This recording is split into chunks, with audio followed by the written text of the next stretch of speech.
अपनी माँ के पास गई। 4 साल की छोटी सी बच्ची को अपने गले से लगा के माँ ने देखा बेटी की स्थिति थोड़ी ढीली है, बेटी कुछ स्वस्थ नहीं लग रही है। माँ ने पूछा क्या हुआ, आज अचानक आना हुआ? बेटी ने बोला माँ बचपन से तुमने मुझसे झूठ बोला, वो पूछने आई हूँ आज कि आपने मुझे बचपन से झूठ क्यों बोला। माँ ने बोला क्या झूठ बोला मैंने? आपने तो बचपन से मुझे मेरी हर गलती पे बोला, गलती करेगी तो मार खाएगी, गलती करेगी तो मार खाएगी, गलती करेगी तो मार खाएगी, लेकिन आज तो मेरी कोई गलती नहीं थी माँ। माँ बोली मैं समझी नहीं। तो बेटी ने बताना स्टार्ट किया। बेटी ने कहा माँ मेरी सुबह 4 बजे होती है, मेरा सूरज 4 बजे निकलता है, मेरा सूरज 12 बजे डूबता है, मैं 12 बजे सोती हूँ और 4 और 12 बजे 4 बजे मेरा सूरज, 12 बजे मेरा सूरज डूबता है, तो ये मेरी गलती है? माँ बोली नहीं। फिर उसने बोला माँ मेरे परिवार में 7 लोग हैं, मैं 7 लोगों के लिए 4 बजे से खाना बनाना स्टार्ट करती हूँ, 9 बजे ऑफिस जाती हूँ, मैं एक एक की पसंद का ख्याल रखती हूँ। मेरे घर में एक और भी बच्चा है, 2 छोटे बच्चे हैं, मेरे सास ससुर हैं, सब हैं, मैं सबका पसंद का ख्याल रखती हूँ, किसको क्या चाहिए, क्यों चाहिए, कब चाहिए, वो सारी तैयारी करके माँ मैं 9 बजे ऑफिस जाती हूँ। मैं वॉशरूम से निकलती हूँ माँ, कई बार मैं मेन गेट में पहुँचती हूँ, मुझे ध्यान आता है टॉवल मेरे सर पे लिपटा हुआ है, मुझे ये भी ध्यान नहीं आता। आप मुझे स्कूल टाइम में कहती थी अरे तुझे तो 1.5 घंटा लगता है तैयार होने में स्कूल जाने के लिए, तो अब मैं माँ मेरे को 2 मिनट नहीं लगते ऑफिस जाने के लिए तैयार होने में, वो 1.5 घंटा मेरा कहाँ गया उसका कोई मेरे पास हिसाब नहीं है।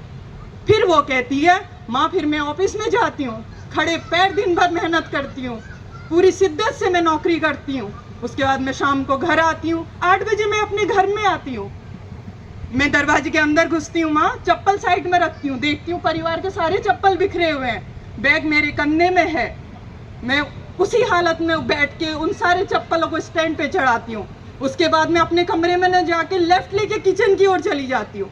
किचन में जाके मैं वहाँ पे सबसे पहले एक प्रेशर कुकर उठाती हूँ और ये देखती हूँ कि मुझे आज क्या बनाना है और क्या उबालने के लिए चढ़ाना है, ताकि मैं जब तक चेंज करूँ मेरा वो जो भी मैं आज बनाने वाली हूँ वो कम से कम उसमें उबाल तो आ जाए। मैं अपना टाइम इस तरह बदलती हूँ। फिर मैं माँ अपने रूम में जाती हूँ, उतनी ही जल्दी अपना कपड़ा चेंज करती हूँ, फिर मैं आती हूँ, फिर मेरे को प्यास लगी होती है, मैं पानी मैं सोचती हूँ पानी का गिलास उठा के पानी पीऊँ, फिर मुझे लगता है नहीं एक बार मैं आटा निकाल लूँ, आटा तो गूंद लूँ, पानी तो फिर पीऊँगी।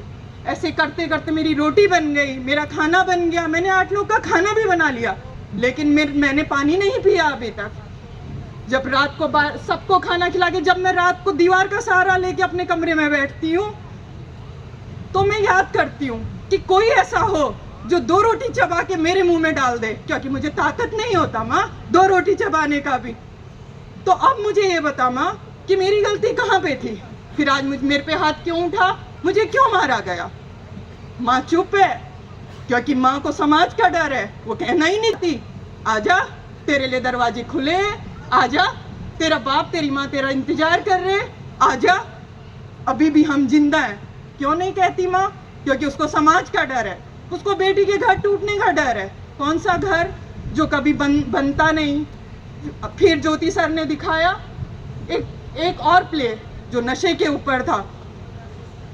कई माँ ऐसी होती हैं, मैं किसी को दोष नहीं देती, लेकिन जहाँ माँ को लगता है उसका बेटा गलत राह पे है, उस माँ को एक औरत होने के नाते कोई हक नहीं होता कि वो ये बोल दे कि इसकी शादी कर दो सुधर जाएगा।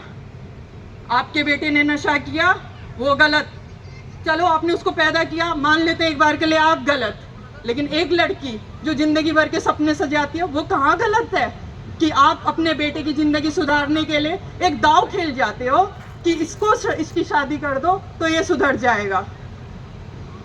तो मेरा ये कहना यहाँ पे ये बनता है कि हर औरत को कर लिया, सब कुछ करके देख लिया, हम सब कुछ करते हैं, सबके लिए करते हैं, परिवार बच्चा, कभी बच्चे के नाम पे पैर नहीं निकाल पाते, कभी परिवार के नाम पे पैर नहीं निकाल पाते, कभी समाज के नाम पे पैर नहीं निकाल पाते, लेकिन बस थोड़ा सा टाइम अपने मैं के लिए निकाल लो। वरना ये घुटन में ये बेबसी जीने नहीं देगी। यहाँ पे कई औरतें बैठी हैं, कई औरतें जिनके साथ एक औरत की आंखों की चमक को जिंदा रखना, जब एक औरत शादी करती है उसकी आंखों की चमक को जिंदा रखने में बहुत बड़ा हाथ उसके हस्बैंड का होता है। यहाँ पे कई औरतें ऐसी होंगी जिनकी आंखों की चमक होगी, कई ऐसे भी होंगी जिन्होंने अच्छा कपड़ा पहना है, अच्छा मेकअप किया, सब कुछ किया है, लेकिन आंखों में इतनी गहरी उदासी है, वो न वो जीने देती है न वो मरने देती है। मन में इतने सवाल होते हैं कि न वो जीने देते हैं न वो मरने देते हैं। एक लड़की कहती है अपनी माँ को, मेरी गलती बता दो, बस मेरी एक गलती बता दो माँ, क्योंकि बिना गलती के जब जिंदगी मेरी सजा बनी तो वो मुझे चुभ रहा है। अगर मैं आज मानती हूँ कि काश की मेरी गलती होती तो मैं ये सोच लेती मेरी गलती थी, मुझे सजा मिली। तो कई बार ऐसे कई लड़कियां अपने माँ बाप से सवाल करती हैं, कई कर पाती हैं और कई नहीं भी कर पाती हैं, कोई चुप रहती है। जब ज्योति सर उन्नति के बारे में इस मंच पे खड़े होके बता रहे थे, उस समय मुझे एक कॉल आया, एक लड़की फिर फोन में रो रही थी। उसका कहना था दीदी बात करना था थोड़ा, लेकिन यहाँ पे शोर इतना था मैं बात नहीं कर पाई। मेरा उन्नति सर से कहना है, उन्नति सर आप अपने प्रोजेक्ट में तब कामयाब होगे जब किसी भी कोने में किसी लड़की को रोने पे मजबूर किया जाएगा और वो ये बोले कि अरे उन्नति है ना, मैं जाके हंस लूंगी, तो तब आपका ये जो आप कर रहे हैं, जितनी मेहनत करिए, तब उन पूरा होगी। दिन हर लड़की को रहेगा मेरे बैक सपोर्ट में उन्नति है, जिस कर पाएंगे उस दिन आपका काम, उस दिन आपकी दौड़, उस दिन आपको वहां पे आपको रुकना चाहिए, तब तक आपको रुकना चाहिए, वहां पे आपकी दौड़ उस दिन खत्म होगी। इसलिए मैं चाहती हूँ पूरा जितने भी ऑफिसर्स है, जितना भी सरकार है, सब उन्नति सर को सपोर्ट करो कि धंधे में कोई भी लड़की न तो रो रही हो, न सारा कर रही हो, नहीं ढूंढ रही हो कि मैं निकलूं, बच्चे को सिल लगा के निकलूं, तो जाऊं कहाँ, किसके पास जाऊं। न माँ बाप कभी बुलाता है, न करने को तैयार होता है, कोई नशे में है तो कोई इसी चीज में धोता है।